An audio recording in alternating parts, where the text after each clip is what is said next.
Hello, hello, dear listeners. Today I am sitting down with the gorgeous Sidsel Rytter Løschenkohl. I'm so sorry if I'm not pronouncing that correctly. Before I am going to tell you all about how what she does, what you do, what you're about, I just want to briefly, first of all, say, it's so nice to have you here. Thank you so much for wanting to do this. But also, Sidsel and I are newfound friends. This is a new encounter.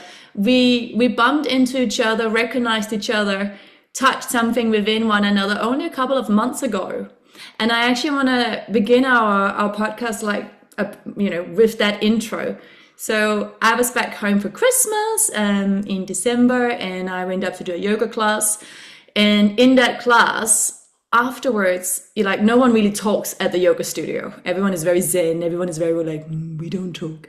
And then I think, Sidsel, you gave me a compliment on my coat or something, and in a matter of 2 seconds, Sidsel, you and I were and then, we were I have to run too, but we will reconnect in London. But it was this really beautiful moment of, I think it sums it all up, of what happens when you just follow your heart, you follow the whispers of your soul.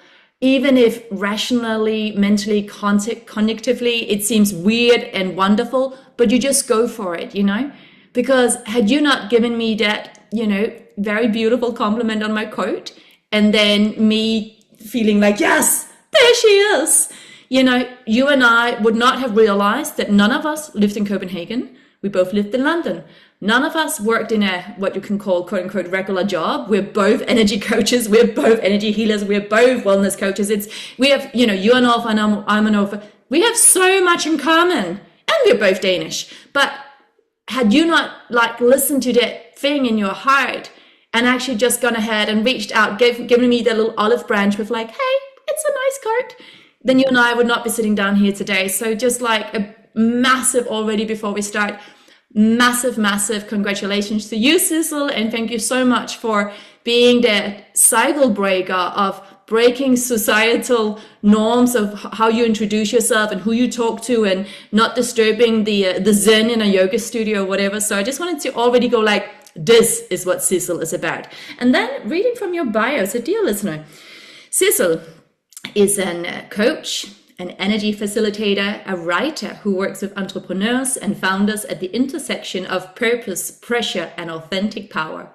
After a major health crisis in 2023, she stepped fully into the work she feels she's here to do, awakening people to who they really are, what they're here for, and how to build a life and a business that feels true.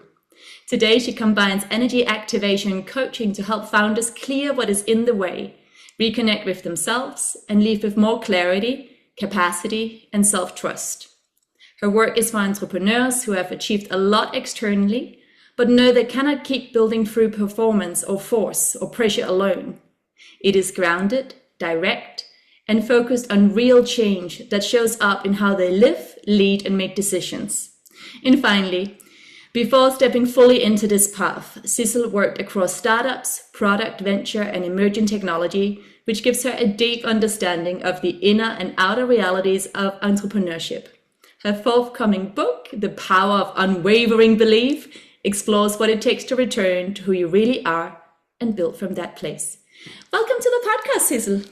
Thank you so much, Josephine, and thank you so much for that powerful introduction. I think just adding to that from my side, it was actually quite a strong experience at that yoga class. I only complimented your coat because the little voice in my head was ask her where she lives, ask her where she lives. And I was I like her coat. I'm just going to tell her that. And the voice kept going. So I'm just glad I listened to that voice. And it turns out we've been living parallel lives for years. And, when we first met up, we discovered that we'd lived on the same street in Copenhagen. That's quite mad. Yeah, but that's exactly it. And yeah, that's exactly we're sitting down today and obviously we're going to talk about your life and your book and everything that you're about. But just that thing of even our meeting, the way we met is literally just the physical manifestation of everything that we are about. And like you said, Sidsel, it was so strong for you, hey, ask her where she lives. And then even though the rational brain was maybe we just start out with something really cold, but if you hadn't done that, right?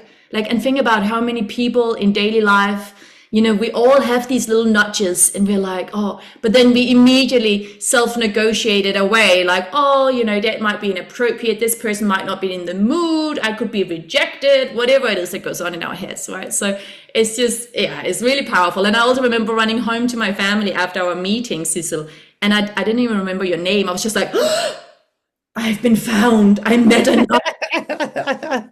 There's another me in London. In mind, I've been here for 24 years, right? But yeah, I've never come across another Dane living in London, living such a similar life to myself. So for me, it's something so incredibly special about this. And today is a really beautiful celebration of our worlds coming together and supporting one another. But my love, so Sidsel, I always take people back because I think it's so important that we understand, in order to understand who we are today and why we spend our life on this planet the way we choose to do it, we have to go back in time and understand where you came from, who you came from, and what kind of environment you were brought up in. So take us back in time a little bit. Where were you born? What kind of family? Yeah. So I was born in Copenhagen. I think in many ways I was actually very authentic to myself as a child. I think sometimes we lose that connection as we grow older.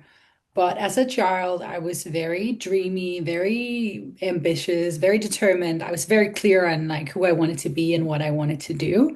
Obviously, that story aspiration changed a bit sometimes with different interests, but I was quite creative.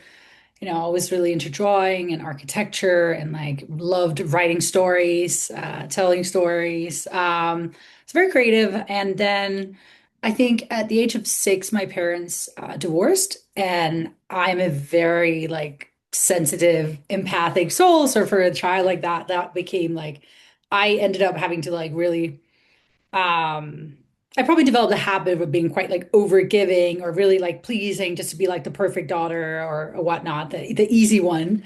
And in that process, forgot a little bit of myself as the years went by.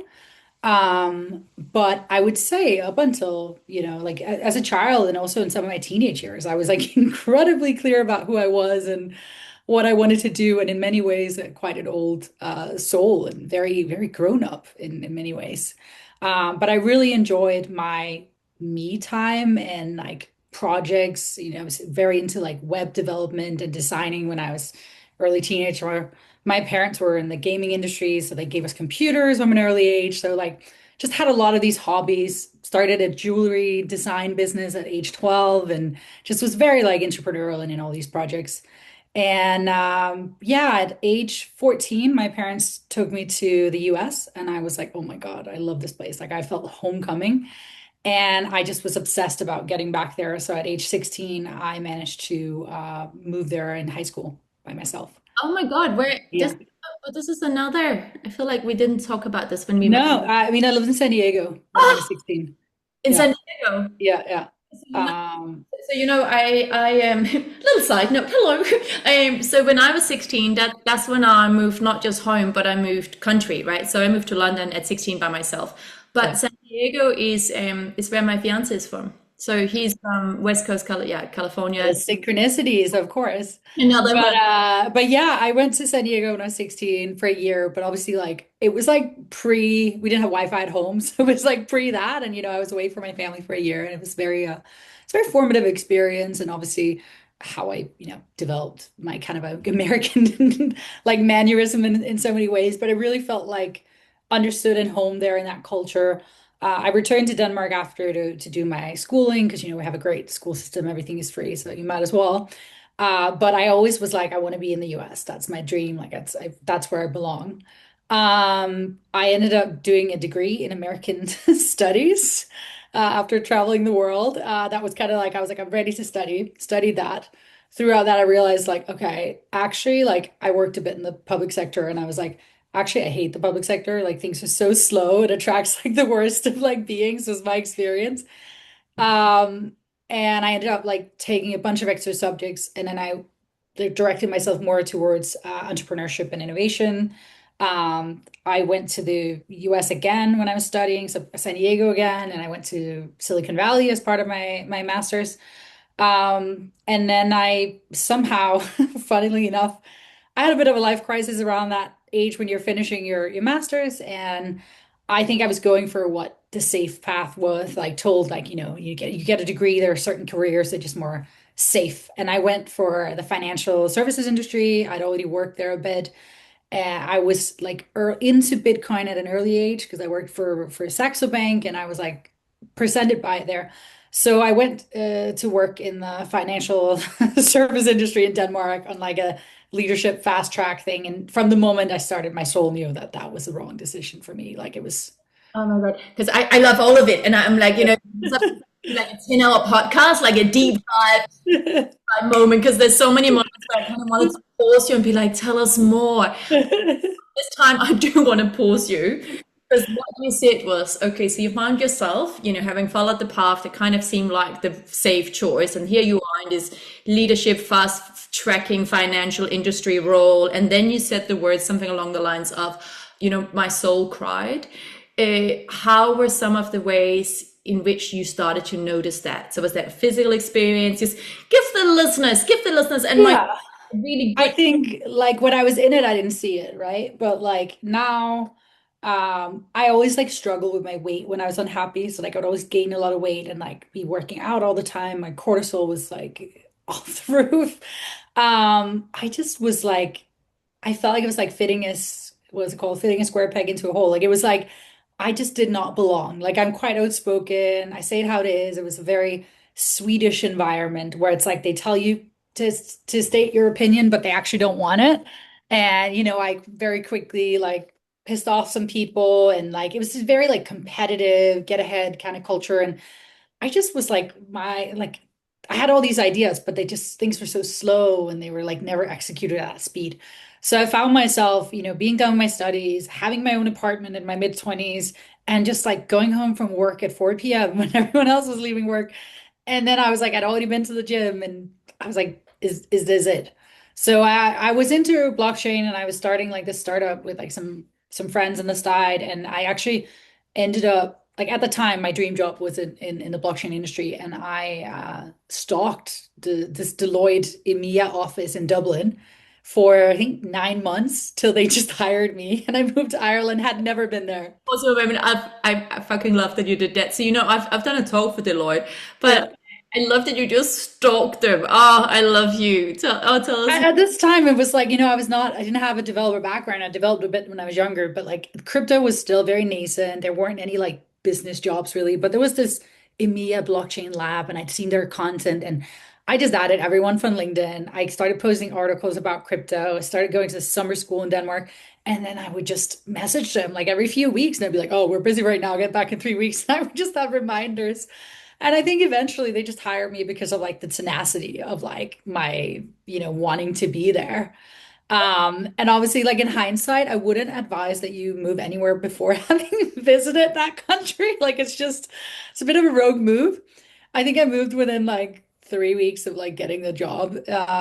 And it was like a very career defining experience. And I was introduced to a lot of interesting projects, all over the world. I was very like, I was also doing their marketing and like brand building.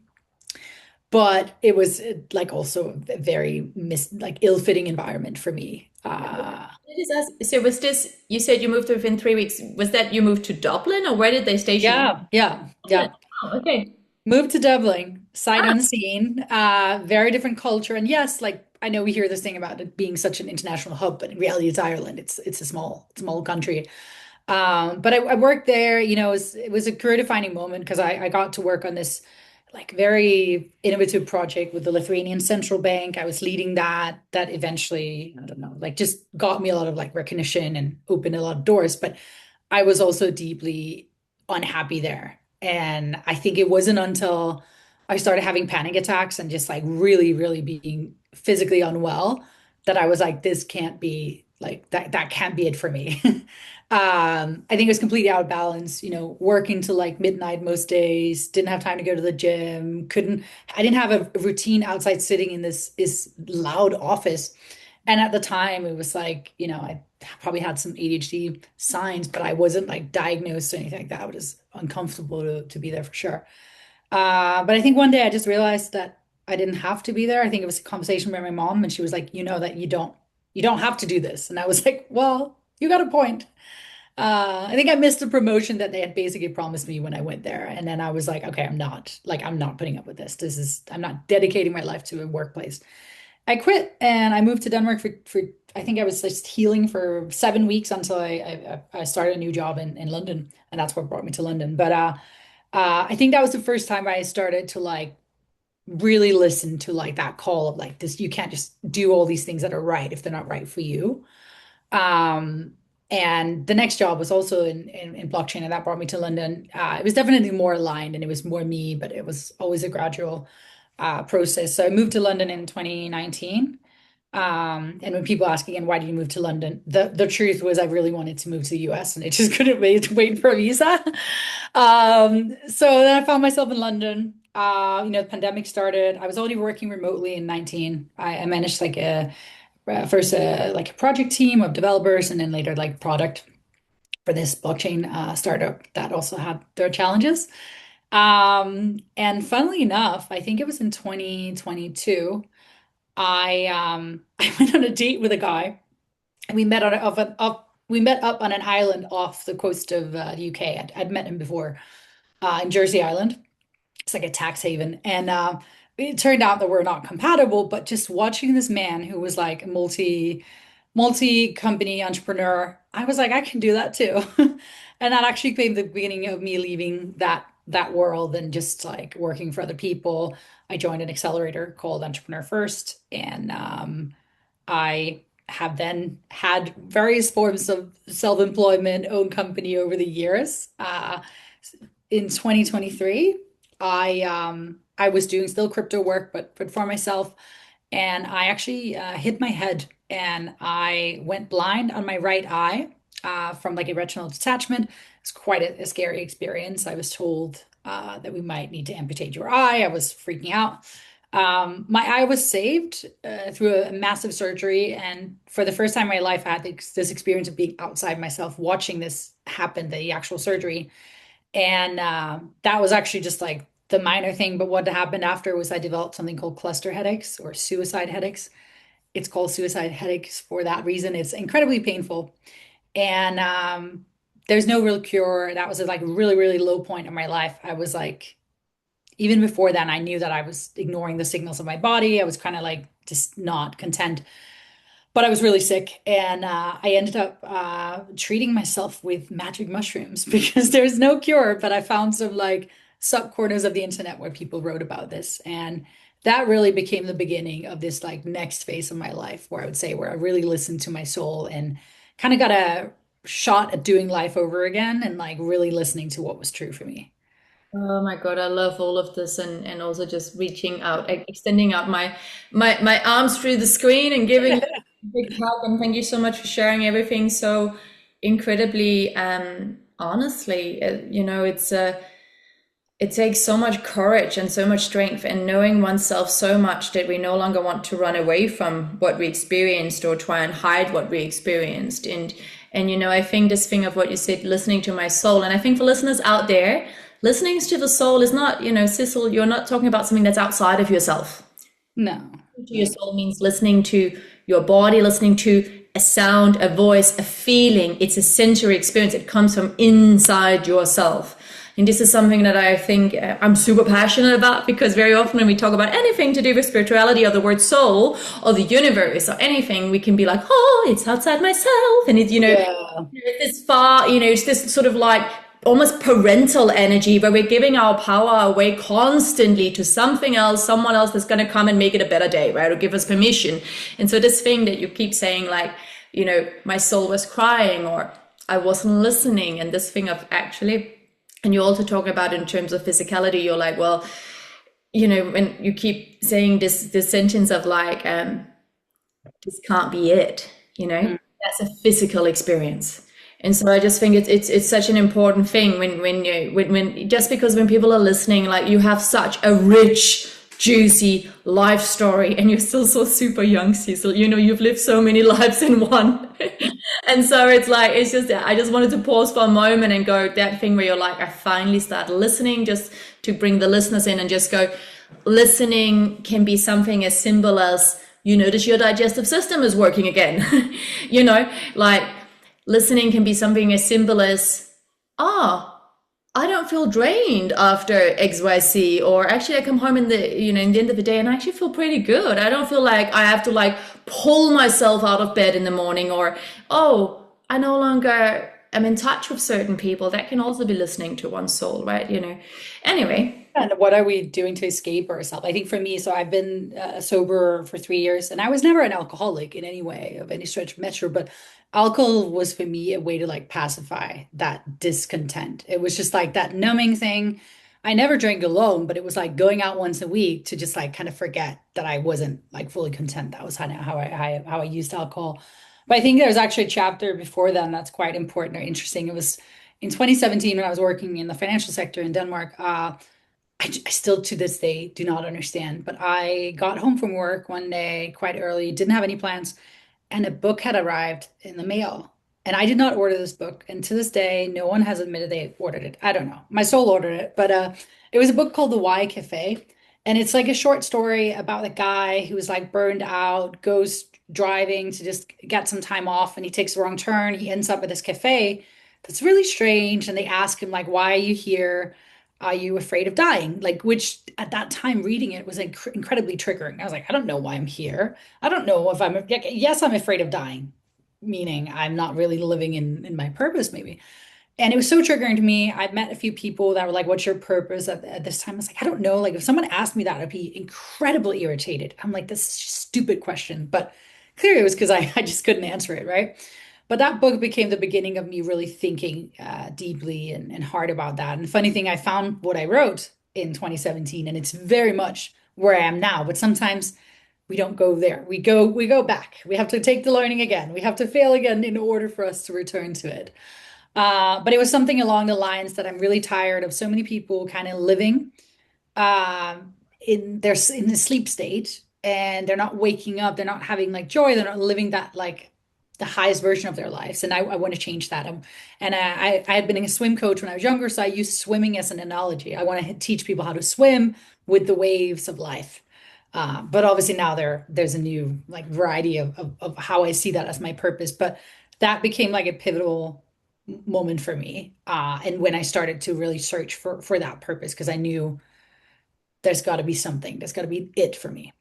I love this. Thank you. And also jumping into this whole experience with your eye, which is just so incredibly, I mean, it's this kind of like, it is so not funny, but it's almost like satirical, because it's like, it took losing almost one eye for you to go, okay, fuck this. Like, your awakening was literally like, you had to reach a point within yourself where it was like, I mean, I can only imagine going to that lowest, deepest point until. Oh, I mean, 100%. And it was the message I was getting as I was like that when I had to take this big dose of mushrooms was like, we think it was almost like like the universe, what everyone, we did this because you weren't listening, you weren't seeing. It was like that had to happen. You were so off course. And I 100% was just fully not like living in alignment with myself. I got like three messages. It was like, I want to help people, and I want to help people like I've helped myself. I don't fully know how at the time, but I was like, I want to help people, and I want to get close to my family. I think there's a lot of like healing that comes from healing your ancestral line, healing your relationship to your family. And I didn't like have a terrible relationship with my family, but I just was maybe pushing them away, and I wasn't really like close to them in the way that I would want to be.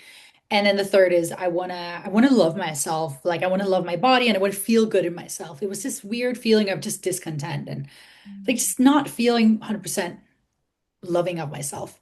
And that became the compass for like the last 3 years. And obviously there's been many tests and trials since then, and a lot of tears shed it as well in those years. But I think if there's a message for anyone here, if you're feeling like your life is not it, first of all, it's never too late to recalibrate and change. But also, like everyone has a purpose, but it doesn't have to be you saving the world or this grand purpose of changing millions of lives. Like for some people, purpose is just being an incredibly present mom who then gives your kids, the best life you ever can. Like it can be whatever is natural to you, but most of the time we kind of know when we're younger, like we know snippets, and when you start backtracking, like who you've always been, when you've been happy, how friends perceive you, what your strengths are, what the big challenges of your life have taught you, they usually lead you back to something that's purposeful to you. But purpose is always within you and never outside of yourself. 100%. And I actually want to swing back to something you mentioned in the beginning, which is you said something along the lines of, remember you said you mentioned that your parents separated. Was that when you were 6 years old? They got divorced, right? Yeah. Right. And then you mentioned something along the lines of, you were always trying to make sure they were okay. And I think you said the words, you became a bit of a people pleaser. I think you said something along those lines. Mm. And I really want to touch upon that because again, and whether or not, listeners, your parents out there got divorced or they didn't, it's so common. I mean, it's one of the most common things, not a cliche, but the most common thing that happens for us as children is we take on this idea that is somehow our responsibility to make sure everyone is okay. And you also said the words, something along the lines of, I tried to make sure I was the best I could be. I was the best I could be at whatever career or whatever as a person. And I just want to sit here and say, that's exactly what I did. And so I had this idea again, my parents separated, and again, regardless of family dynamics, whether your parents are still together or not, but I had this idea that if I was just the absolute perfect daughter, the perfect little sister, perfect in school, perfect across all, at all areas, then my parents would be okay. That means harmony, the energy would be better, it'd be more harmonious, relationship would be more harmonious, and then I would be safe, right? And so, and then we live our life like that. And then it's so easy to fall into this where we might be reaching out for something that's like, well, if I get the highest mark in this or a score here, or I somehow get this glamorous job, then I will be okay. And then of course, when we start to realize that actually I went outside of myself in order to try and save myself, but actually the only way I can feel safe, let alone even finding a sense of purpose, because purpose can only ever, the desire to even find a sense of purpose only happens when you feel safe enough to ground into your body. So I just wanted to spiral all the way back to that very moment, the beginning of your life where your parents separate and there's a part of you that goes, ooh, gotta make sure I'm everything I can be. So I'm not upsetting anyone more than already, making sure that, relationships are okay. Because it's so wild. It's so wild how much it affects all of the choices that we make across our entire life. And, healing is always happening, right? So I'm not saying like, oh, you failed or I failed or anyone else listening failed. It's not about that. But it's just the awareness. I'm so fascinated and terrified and amazed by it all. Just wanted to share that. Yeah. Yeah, I think looking back at this moment, so I worked through that like moment later in my life, especially with like some plant ceremonies that I've done in the last 3 years. And I didn't think that really impacted me as much as I realized later. But there was an element of me wanting to take care of my dad. My dad was incredibly sad. He's a very like sensitive being like me. And kind of taking this caretaking role of like emotionally like supporting my dad, that definitely created a pattern of that. Um, and then also just I think that was the age where I stopped maybe it's funny because my parents usually tell me they were worried about me as a kid because I was so happy being in my own company. They were worried I was never going to make any friends. And I think because that was a worry of theirs, I started like exhibiting this like extrovert behavior because I thought that was what I was meant to do. So everyone who know me are like, "Oh, you're such an extrovert," and I'm kind of like, "Not really." Like I became one to please or like to fit in, but in reality, like I've always been really happy just in my own little world, and I need a lot of introspection to feel good. So that was like a pattern that I then picked up, and that was like a survival strategy, and that eventually brought me further away from myself. And I would say in the last 3 years of really, really healing myself, that has brought me back to that. Like I just love my own company. Oh my God, and I'm just gonna sit here, Sidsel, and say this is a while because it was exactly my story, and Yeah. it's the same thing. So people that have known me for a long time, or even clients that come to me for events, etc., they'll be like, "Oh, Josie's so extroverted." I'm like, "Yes, part of me is." But a huge another part of me is needs huge amount of time by myself. And I also, just like you, I really love my own universe. But Mm. that was something I did as a kid.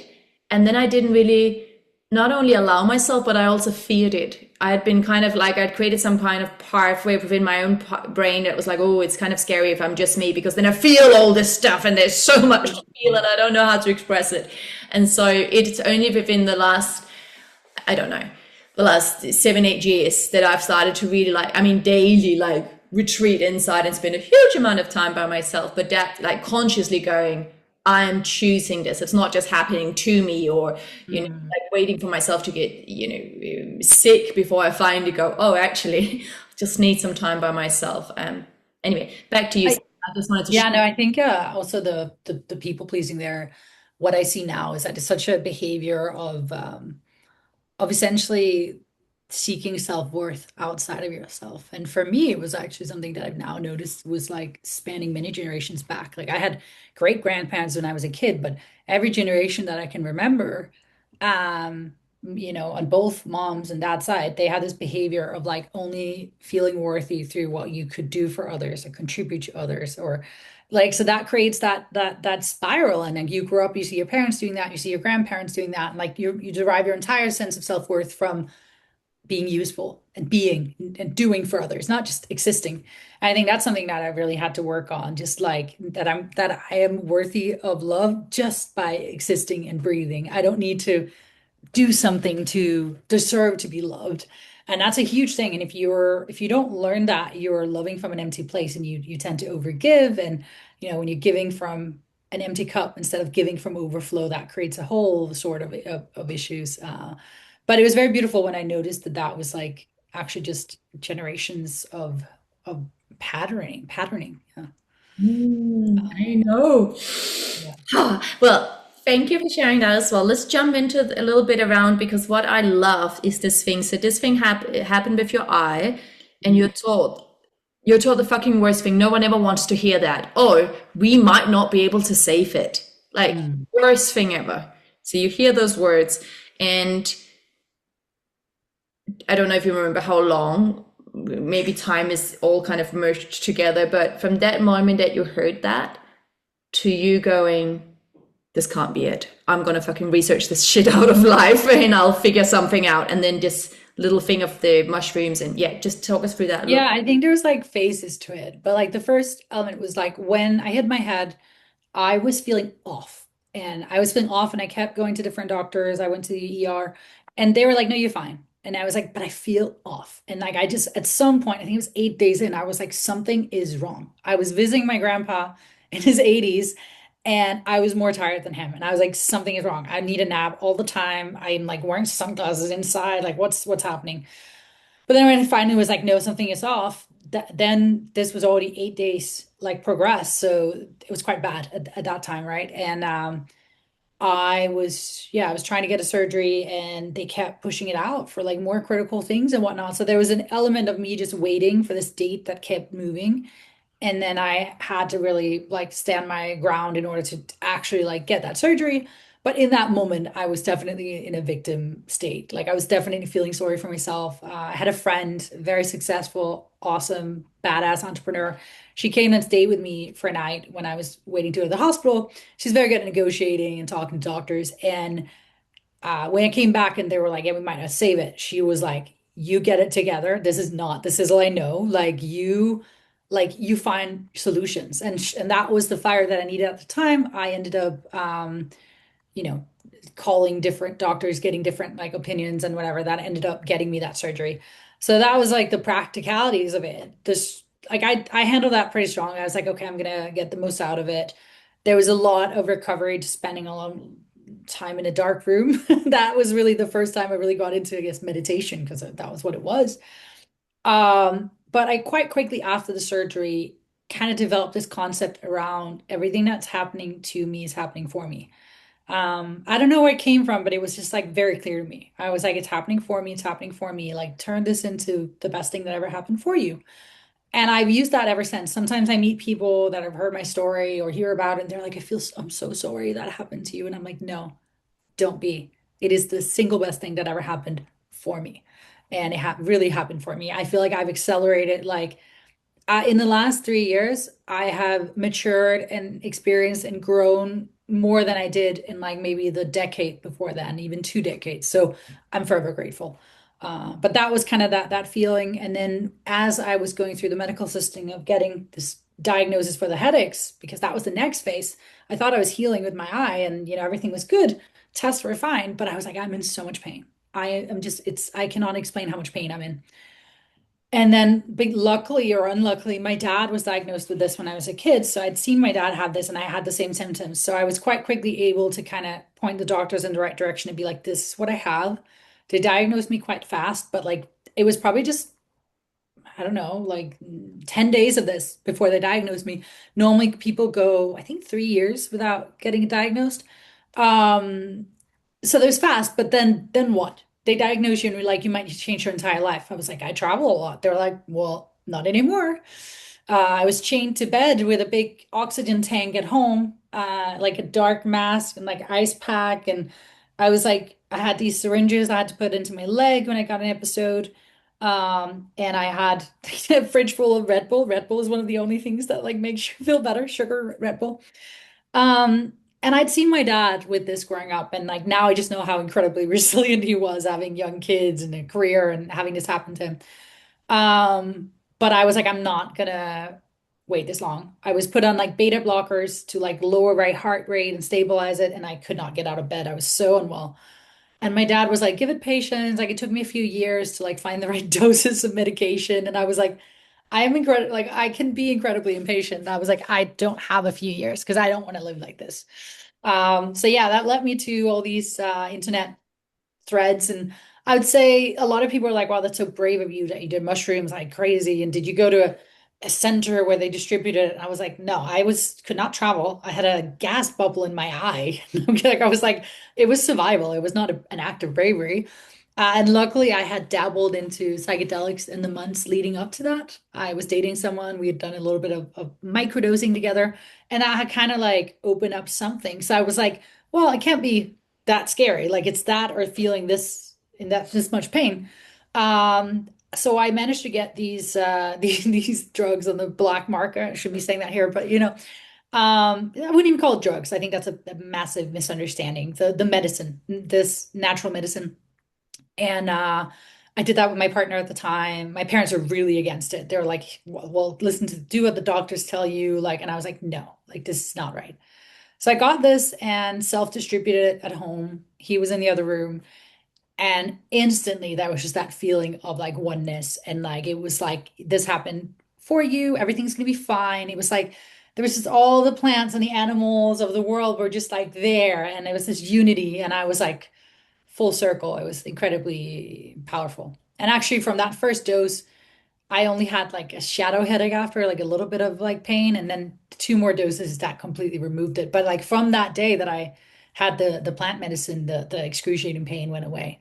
So it was probably only I don't know, like 3 weeks of like that pain that I was dealing with before I cured myself. And most people go with this for decades. So I feel incredibly grateful for that. But those weeks were they were dark. They were you're really like alone with your feelings when you're just in pain and you just can't see the light at the end of the tunnel. You don't even know what the tunnel is because everything is just gone, right? It's a very weird place to be. Wow. Oh my God, I mean, I don't even want to call it a story because it's your life. It's not a story, right? Yeah. Wow. I mean, wow, wow, wow. So how are you today, Sidsel? Do you still get, do you have to continue to take, not take, but receive plant medicine? I mean I wouldn't know because like that like for example alcohol couldn't be a trigger of this so like maybe if I had alcohol I don't know I've been sober for years but if maybe if I had alcohol maybe it would come back I'm not sure.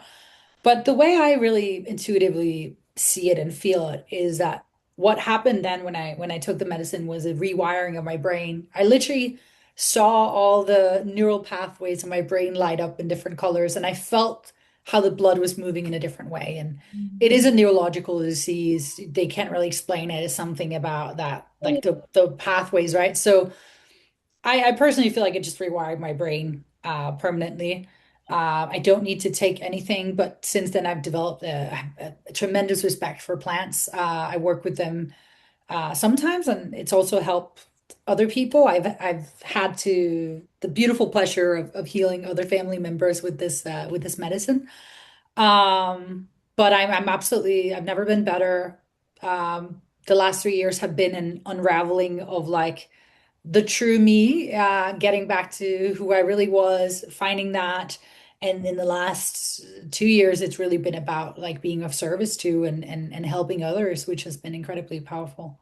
Oh my God, the story is just, I mean, I'm just going to take a breath. I mean, I'm glad I don't have to do it again, hopefully, but like it was also so incredibly beautiful because I feel so grateful that I get to live out my purpose and that I just turned 35, but that the fact that I was kind of course corrected and at age 32 and like have had the pleasure of like knowing who I am and what I'm here to do. And I know that the business that I'm building now, that's like my life's work. Like I don't feel like it's something I'm doing before something else. It feels like that. That's like a legacy. That's what I want to bring into this world. And that's just such a great place to be. I absolutely love all of this. And I also just want to share, there's a few thoughts here. For you, you obviously have an affinity with this particular medicine that you found, which is incredible. Like, because, it's the same thing, like one person's medicine is another person's poison. So I just want to share, like, so from my perspective, it absolutely is for you. And it absolutely will also be for so many other people around the world, which is amazing. But it's just that thing of, it's really important, I think, especially for listeners, because it can, again, we want everything in life to be an inside affair, because that's what it truly is. It's always from the inside out. So you personally had the experience that you had, and you personally, at some point, there was this thing, whether it was a voice or you just, the algorithm brought it to you on your computer, whatever it was, something within you called to these particular mushrooms. And at that moment in time, it was the perfect setup for you, and you listened to it and you went ahead with it. And there was a part of you that finally was like, even when your parents, that maybe earlier in your life, had it happened 10 years earlier, 5 years earlier, you would have gone, oh, okay, well, maybe I should listen to. At this point, you were like, no, I need to do this my way, and I'm doing it, right? But again, I think so much of healing is never just about what medicine we take or what we don't take. It's about finally listening to what feels right. And it felt so true and so right for you. And also, like you said, you'd reached a point within yourself where you're like, this is not even courage. Like, I am just purely surviving. And if this can give me just a little bit of, I'm assuming at that point, because when we're in so much pain, there's no way you can't identify with it. Like, even though you had this amazing thing of like, this is happening for me, not to me, which is incredible, and you were able to hear it and still create some kind of a little bit of distance and space, it's still, I'm sure there was a part of you that was like, well, even if it's just going to take down the pain from a level 5,000 to a level, 500 or just a tiny bit, that would have been enough, right? But yeah, just this whole thing of, I think adding to that, like I think what is important is figuring out what is intuition and what is ego. Because with all healing modalities, so like obviously this after the mushrooms, it really brought me down to breath work and meditation and like so different somatic practices. Like I've tried a lot of things out there. I've had this discussion with many people around some of these plant medicines, and they're like, oh, it's not for me and whatnot. I believe, obviously, on some level, we know what's for us, but sometimes the ego is what like prevents you because you're afraid of the change. And it's same with the energy work that I do. Sometimes I have people cancel last minute or come up with all these excuses. And when they then sometimes end up doing it anyway, because I can be a bit frightening and I'm like holding them accountable, they always come back and are like, I'm so glad I did that. But the moment leading up to that change, that bridge that I had to cross, I was so fearful and I was like backing out. So obviously, I'm not saying everyone should just go and do a bunch of plant medicine. Sometimes there are also different steps you have to go through before different things.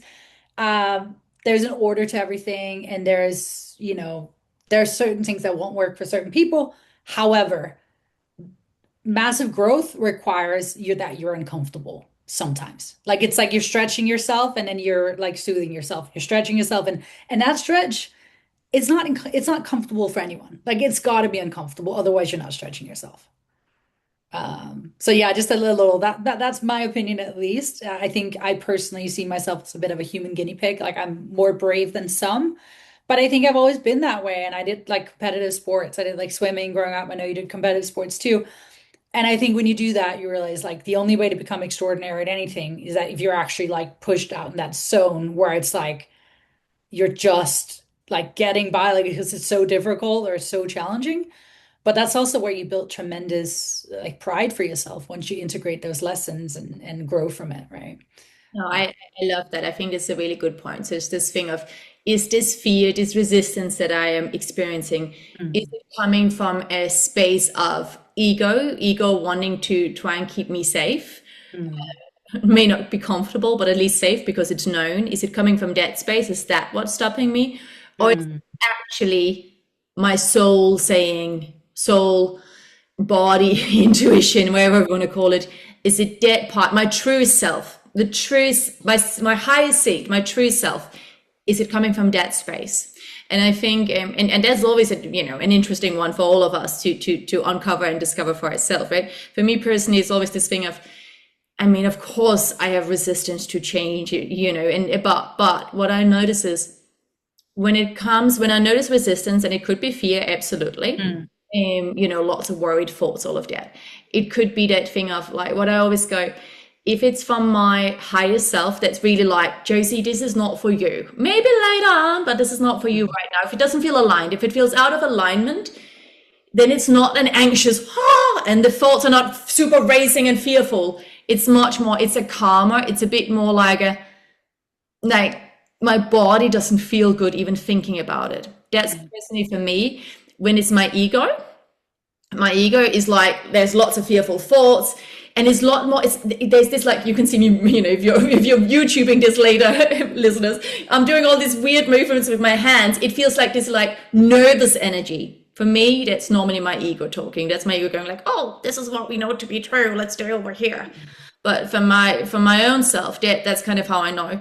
But just more that whole thing, I guess what I wanted to just highlight was that I deeply, deeply, deeply believe in plant medicine. It's absolutely amazing. And so, but it was more that thing. I think it's so easy sometimes. There's so much on offer in this world, and there's so many ideas, and so many things works differently. Different things work for different people.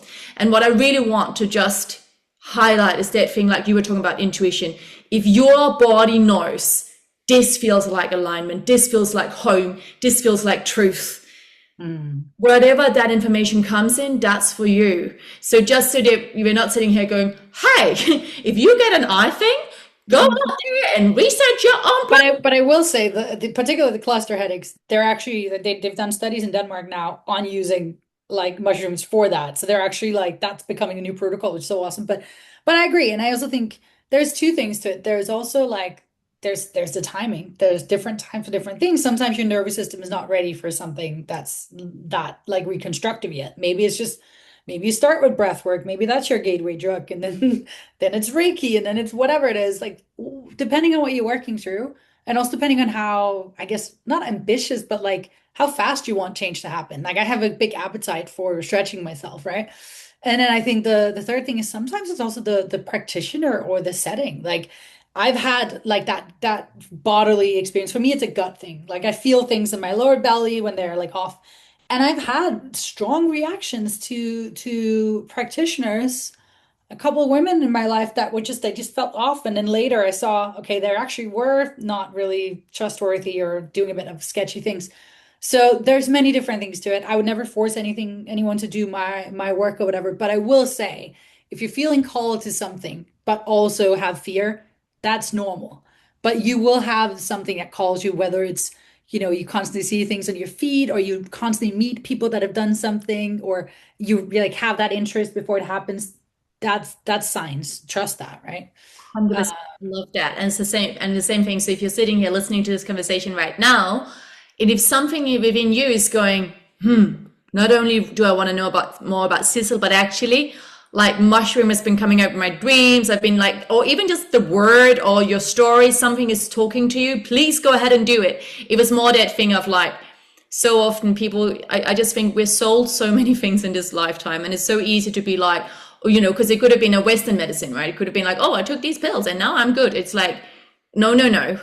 It works for you, for the Mm. version of you, like you said, the version of you that was ready for that experience. Mm. And that's so important. So it's just that thing of like I love your story, and I think your story is absolutely incredible. And yeah, I like, even me, like I was sitting here going, "Ooh, if I get an eye thing, I'm totally into that."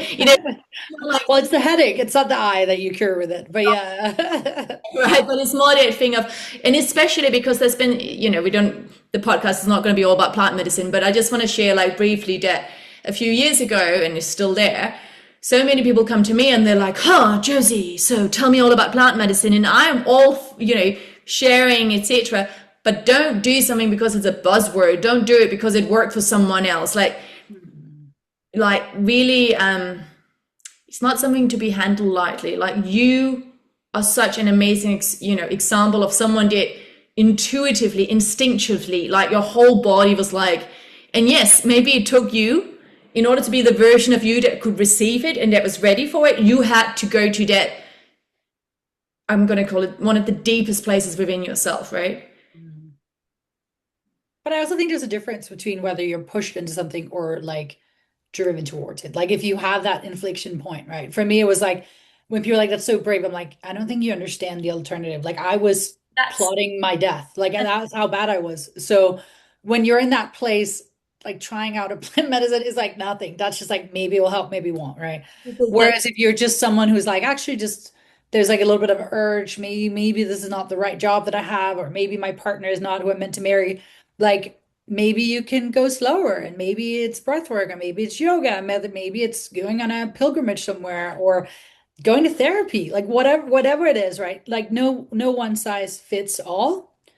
Um, I think that's the key thing, but also many ways lead to the same thing. So like we both do energy work now, and I started with through another plant, or not even a plant, through this I've done a lot of things, but I've done Cambo, and this is just like frog, not even venom, but like secrete from a frog, and I had that put on my skin, and um because I met a girl who did it and I felt drawn to like work with her. And that then brought me to India. Like I was like, I have to go to India. And I wrote down this name Sachidananda. And that turned out to be this guru that I then met and had to learn from. And Reiki is something that I'm trained in, but it's not my thing. But it was what opened up myself to the next thing that was my thing. So sometimes it's breath work open you up to meditation, for example. That was my order of things. And it's just follow that inner calling. And sometimes we're not ready for that next thing, but we need to discover something else before.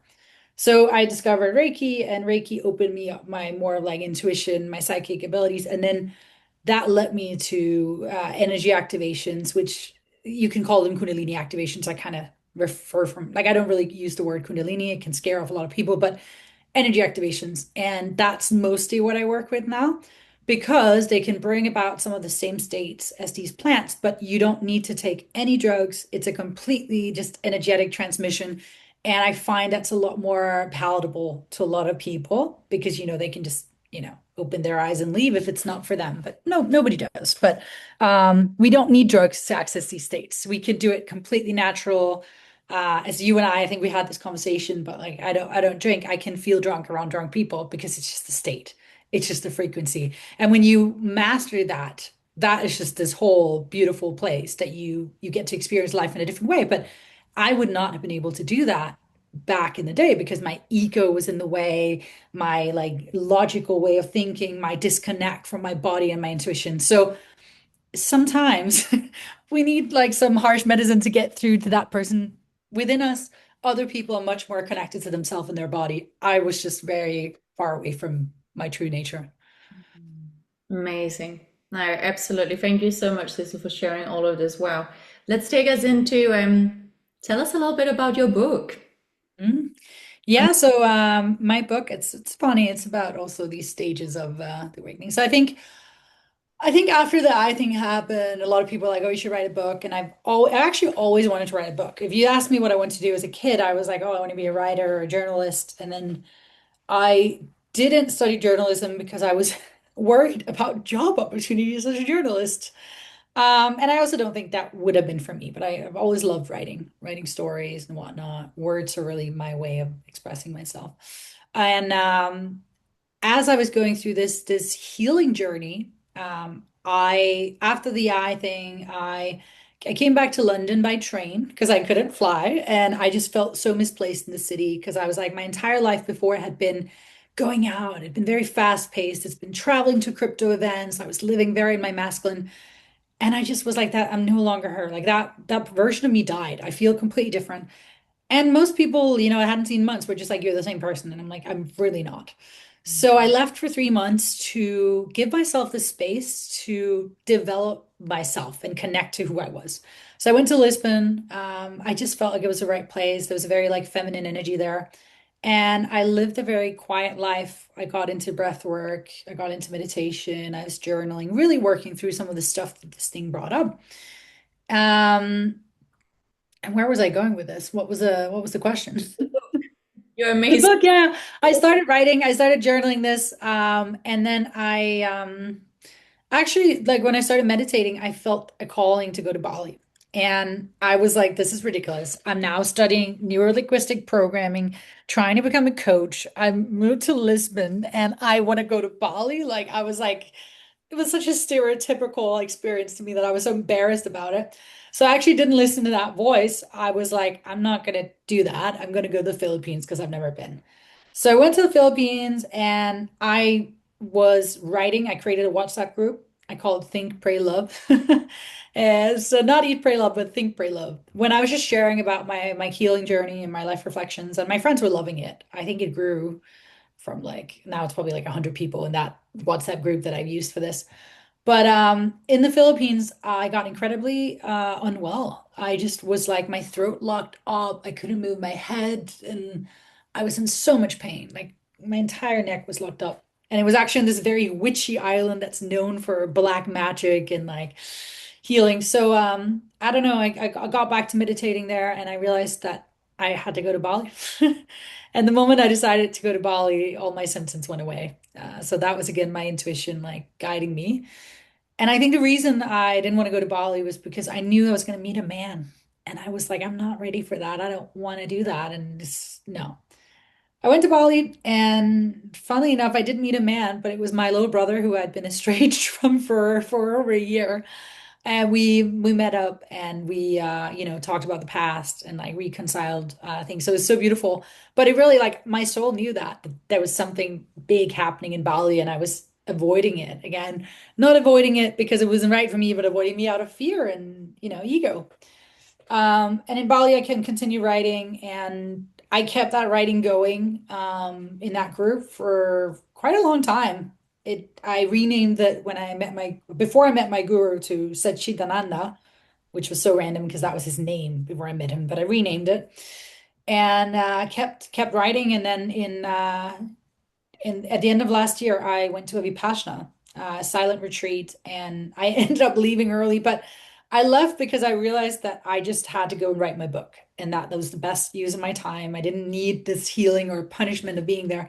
So I left the retreat and I wrote what is now my 90% of my book in a matter of like weeks, basically. And that book is called The Power of Unwavering Belief.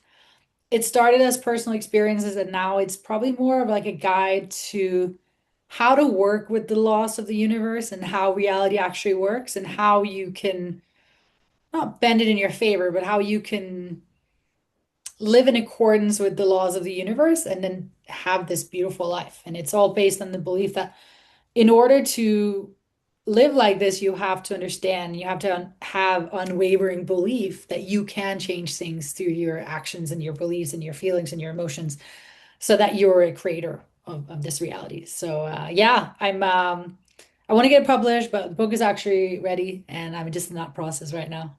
Oh God, I love this. Can you share a little bit? Because I really love that you went to the Vipassana and then you decided, actually, there's a better use of my time right here, right now. I think that's absolutely wonderful. Because again, that's one of those things of different time, different place. And sometimes we need to go to A in order to understand we actually want to be in C, and that's Yeah. perfect.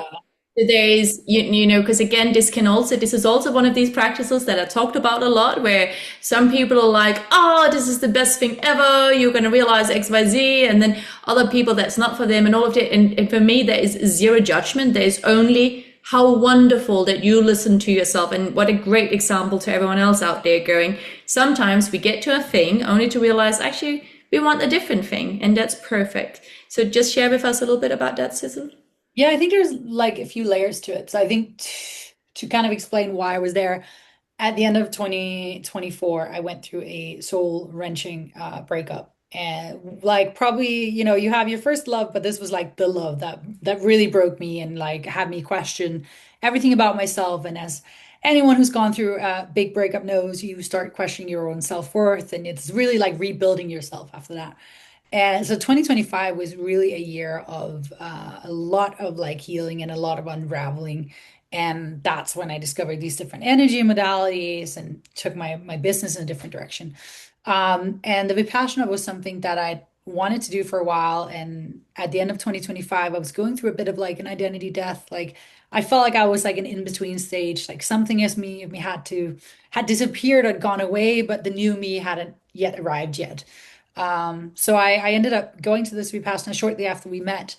And I think like part of me wanted to be there. My ex had done it. He'd had great results from it. I was curious. I'm curious about everything. It's a bit of a rite of passage for a lot of people because it's so incredibly tough. It's 10 days in complete silence, no electronics. You have to meditate. I think it's 11 hours a day. It's rigid. But it felt right. And I went there, and I think the whole point of the method is like breaking down your ego, breaking down the chatter in your head, the voice in your head, and just learning that you are separate from that. You are not that voice. I don't really have that problem because I've really done a lot of that work. So the voice is not really that prevalent with me. But it felt very rigid. It was in Germany too, so they love their rules and their strict strict procedures. I was like wildly uncomfortable, and I was like, I spent all of 2025 like almost like punishing myself. And all I need is just to love myself and not necessarily do the next thing. And then I realized like I was really working with a lot of this identity shifting. It was something I use in my coaching. And I was like, I just need to be an author. Like that is part of me. Like instead of saying I'm going to write a book, just do it. Like be an author, and that will help you regain that sense of self and confidence and really step into that new identity. So that was the big lesson there. And I think also that there was a very freeing for me to be like, these are not my gurus, these are not my people. There's nothing wrong with the method. And I truly think if you're someone who's very like in a victimhood, I think it's a great place to go. Or if you have any kind of physical addictions, addictive behavior, can be bad. Like if you're going through a really difficult divorce or breakup, I think it'd be great. However, they also asked me to denounce my energy practice and really follow their method. And it just didn't sit right with me. I just wasn't, they were not my masters. And that's why I ultimately decided to leave. And that became a big lesson for my book too. The seeking, when you're in the seeking trap. Uh, yeah. I love that, the sacred no. When we have the sacred no, when we say no to something, we're saying yes to something else. So I love that. That's so wonderful that you did that. And I'm so happy. It was so beautiful that you were like, hang on, I already had a year of this like very, very rigid, disciplined, pushing, pushing, pushing.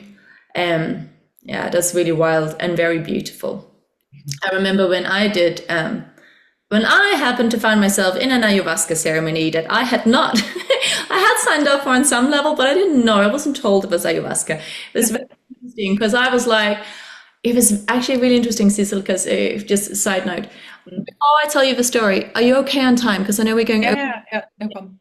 Fantastic. Yeah, so anyway, so I had been told by this great friend of mine, very close friend of mine, there's an all-night ceremony. And I was like, great, all-night ceremony. And she had told me about these people before. She'd never mentioned ayahuasca. She'd always just said, there's another all-night ceremony. And I'm like, yes, I am all up for my meditation. Yay. So weird that, well, not weird because I know myself, but I was like I was in my mid-20s, I think, at this point. And so anyway, the night, not even the night, the afternoon before heading over there, because it was outside of London, I got extremely tired. I got tired to the point where my whole body nearly broke down. I could barely walk out of the door. And at that point, I hadn't had that experience before. I didn't have my nervous energy. My whole body was like, you are exhausted, stay here. I was like, no, I'm going to this all night meditation, which also, was a bit wild because the next morning I had to go to my shamanic healing training in Glastonbury. So meaning I would stay up the whole night meditating and then jump on a train and go straight to my practice for shamanic healing. Yeah. Anyway, I get there and I actually brought a friend along and he goes, we get there and then all of a sudden these people from Peru arrive and all of a sudden one of the participants are like, oh, have you done ayahuasca before? And I'm like, huh? My friend is about to run for the hills and I'm like, please be free. You don't have to stay. It's up to you. I didn't know this was happening. From my side, I was like, I'm here now. So I'm supposed to be here. I'm going to stay. Yeah. And but my long story short is what was very interesting is that again, like you said, the people that facilitated it, XYZ, all of that, it really didn't sit right with me. I didn't feel, it just, but I mean, the fact that you could show up there not knowing that's what you're going to is completely like, of course, irresponsible, right? Like, no, like I've done a few and you are on a diet for weeks before and you go through all the screening. Yeah, absolutely. So I'd had that email, and again, my friend knows me very well. I've been vegan and all of that for a very long time. But even so, the point is, so there I am finding myself, and again, so I'm not sitting here going, hey, everyone should do it like that. I'm just what I wanted to share really. So there's first of all that, which is interesting, but then there's the second thing, which was that whole thing of how my body just went into that complete state of like, you need to sleep right now. You can't go to this thing. I went anyway. Then I have this experience for whatever reason. But at some point in this experience, which is very uncomfortable for me personally, that's not to say it's going to happen for everyone because everyone is very different, all of that. But what's very interesting, and this was really like the beautiful, beautiful thing that I received from that experience, which was I kept having this voice in my head. First of all, they kept saying, if you feel uncomfortable, do not lie down. You must stay strong for the tribe. And because I am such a leader naturally, and I'm always like strong for the tribe, and I already told you that I've always been the I will be perfect so no one else has to suffer in my family, right? And all of that.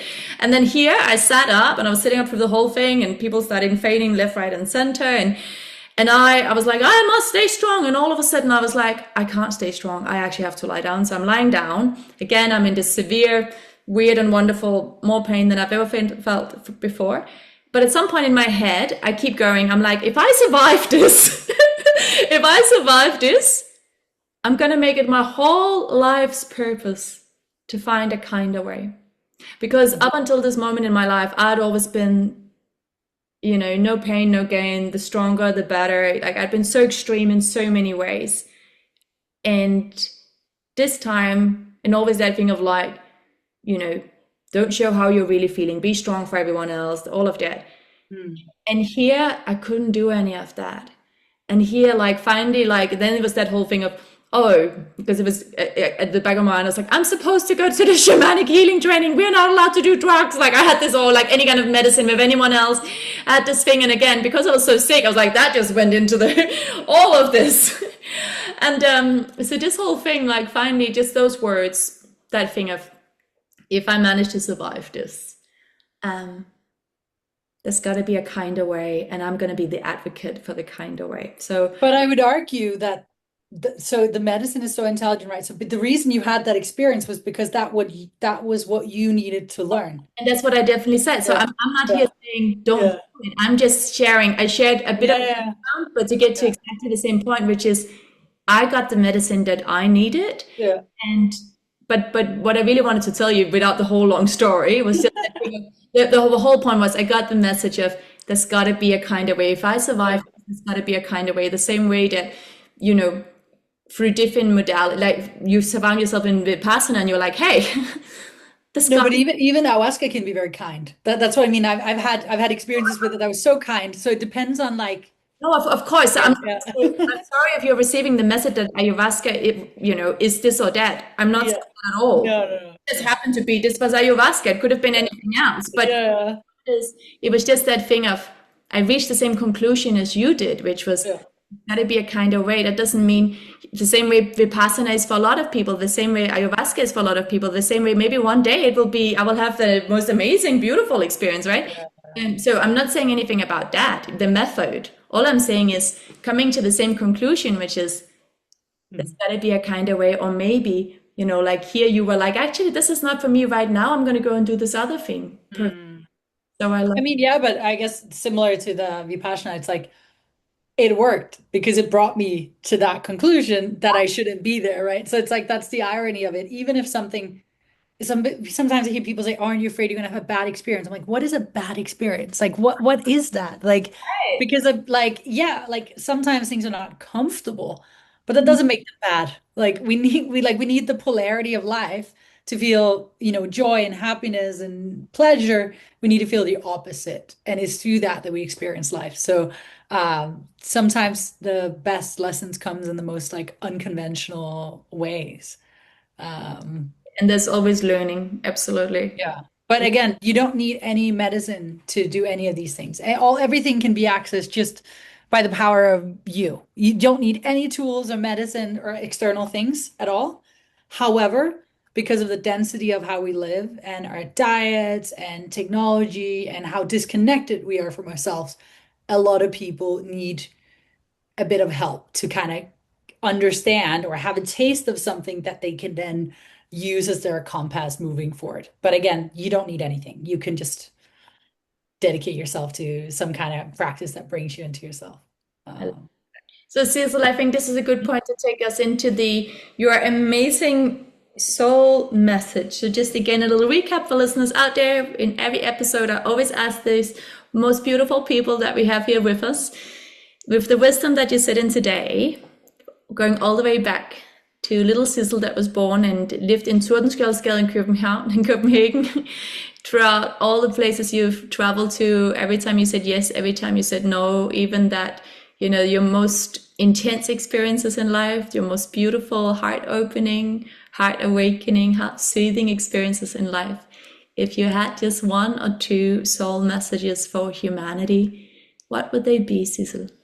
I think it's a beautiful segue. And also right now, there's a lot of unrest in the world. We're living in a time that a lot of people feel anxious about. I think therefore my message to humanity is really that you are the creator of your reality. And I think a lot of the time that we think that we're just humans living here and we can't impact anything, but you are incredibly powerful and you are much bigger than your physical body, and you are not your physical body. Your soul really transcends that. And we all have a soul and we can all connect with that greater intelligence. It's just all about believing that you can and committing to that. And then this whole beautiful world of possibility will open up. God, I love that. Thank you so much, Sidsel. Sidsel, my lovely, where can people find you? Are you only doing online, or can people meet you in person? What's happening these days for Sidsel? Yeah, I mean, I'm based in London. I'm in Copenhagen once in a while, like to travel, but I do online sessions so people can get a sense of my energy work that way. Sometimes I do in person per request.